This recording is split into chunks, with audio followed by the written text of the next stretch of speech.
microphone here and state your name and address and sign in. There's a form up there. And I ask that you keep your comments to 2 minutes. Kevin will keep track of the time. At 1:45, he'll raise his hand, and I ask that you wrap up your comments at that time. Those speaking are asked to conduct themselves in a respectful manner as they deliver their comments. Audience members are asked to refrain from reacting to comments, and the City Council will not respond directly to comments in this venue or take immediate action in response to them. So now is the opportunity for anyone in the audience who wishes to speak. Please come up to the front of the microphone.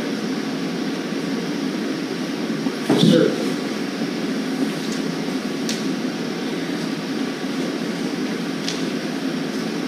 Good evening. My name is Matt Sutton, 2519 Stony Creek Drive, here this evening to speak on behalf of myself and many other residents on the east side of town with regard to the joint project between the city and the county on the north-south route east of town called the East Side Corridor. We're very happy that the city and the county are now entertaining alternates to 29th Avenue, which I'll get to here in a minute. But we're very happy that alternates are back on the table for residents to weigh in on. The preferred route, 29th Avenue, is the one that's right next to the neighborhood. Matter of fact, it's being considered as the preferred route per the county engineer. And that's the one that here I've got this drone footage here that shows it. It's actually on the green right next to the neighborhood. Yeah, the county road, 45, 55 miles an hour, right next to all these houses, 150 to be exact. Which is unprecedented for both Owatonna and CO County. Never before has a road of this magnitude been built against such development, such residences. Never. And I think there's good reason for that. And I think the reasons is what we've been seeing the past couple of weeks here in Owatonna and CO County with all the tragedies that have happened when people need vehicles. It's very unfortunate. We don't want anything on the east side of town to happen like that. And we got opportunities to see the big field and land east, which is actually already being considered in the 2050 comprehensive plan for high capacity residential, which they'd be exposed to the same highway if we put it there. Plenty of room east, Bushtown Road. So it's really up to you all when it comes to vote the correct way on which route should be used, and we really appreciate your support there on this side of town. Thank you. Thank you, sir.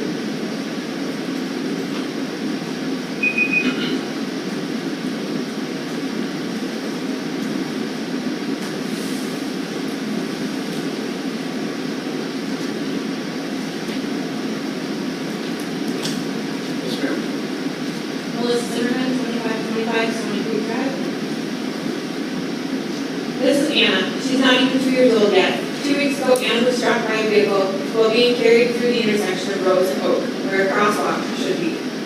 Once, vibrant white lines existed marking a crosswalk. Today, there is no sign a crosswalk ever existed. This is just one of many improvements that would enhance road safety but are lacking. This issue is prevalent in many intersections in town. In March, an elderly gentleman was struck in the crosswalk. In April, a car flew off the road near Roundabout on Bixby. A few months before that, another child was struck in a crosswalk on his way home from school. Before that, a semi collided with a berm on Rose Street. What has to happen before we prioritize resident safety? Here's what people are saying. My husband and I have almost been struck on our bikes many times by high beat because people don't pay attention to traffic laws. We're crossing the street by the screen, they have no crosswalks, and my family and I have gotten close to being hit many times. I know of at least 4 or 5 people who have been hit while crossing the road just since my daughter's accident. There was one a week after her accident and then another last fall. And when I addressed this with the city, they brushed me off. As a postal worker, all the crosswalks are extremely faded, if not gone completely. No one stops, even with signs, cops included. Trying to cross Ridge Street on foot is a nightmare. I almost got run over trying to get to the Riverwalk area. The lights don't even work. 26th Street is dangerous. The design is a mess and the trail is unlit, making it unsafe. We don't feel safe allowing our kids to cross it alone to go to school. Why can't we maintain the roads we currently have? What are we doing to address safety? These roads have slower speeds than the proposed East Side Corridor. The East Side Corridor will add additional roads to the city. How will we ensure that the roads are maintained and safe? Today, they are failing. What a child, a person hit, especially in a crosswalk, is unacceptable. For years, residents have voiced these safety concerns of major roadways with no response. The county engineers stated we take risks every time we leave our house. However, an east side corridor at 29th Avenue would impose that risk on residents in their home and increase the risk to all residents by placing more responsibility on the city. We've shown the residents interact with the roads here are not safe today. Imposing a new road at 29th Avenue will result in a deadly situation. Thank you. There's currently a GoFundMe for this family. If you're able, consider doing so. Thank you.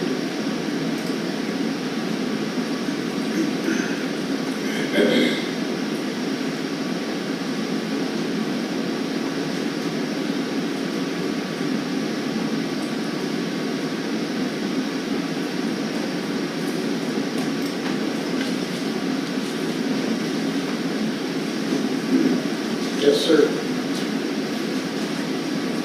Mr. Jones, this is Rich.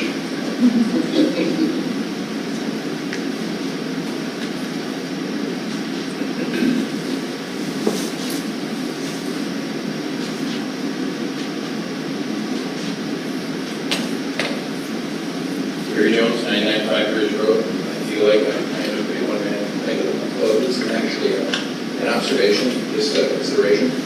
I have the privilege of having little kids at home, and I'm certain that most of you have been with the stage of life where parks are the greatest and playgrounds are the best place in town. And you also agree that the window of playground wonder is a short one. Kids love the playground, the next spring, you don't want to go home. So it goes away quickly. There's a quote describing the art of policing that really rings true. The police may drive black and white cars, but the day is filled with lots of gray behaviors and other things that is fitted in the book. And I assume have to roll back to a city ordinance that gives them the authority to carry out their duties. Now, if you become disabled with black and white cars, a whole new meaning. I'm always looking over my shoulder. That's because I'm not worried about getting picked up.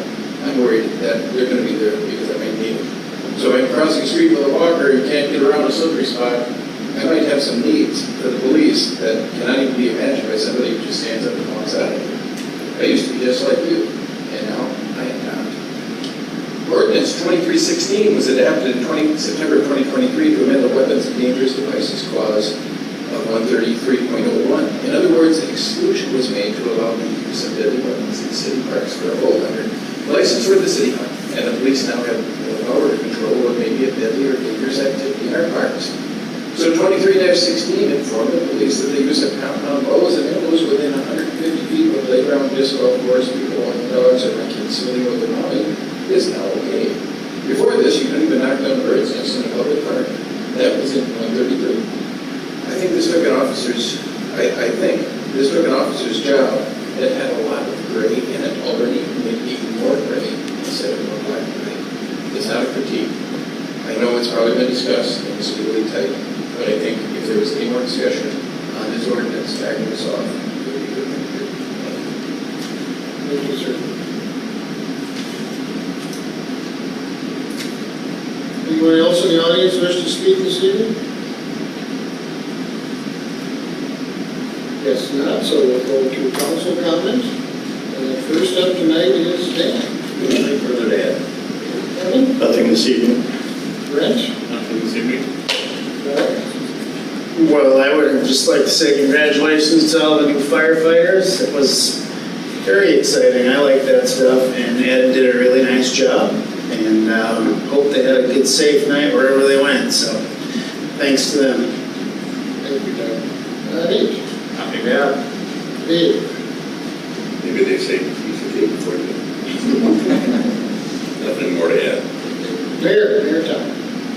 We have a person on the EDA that has taken on extra duties at a workshop.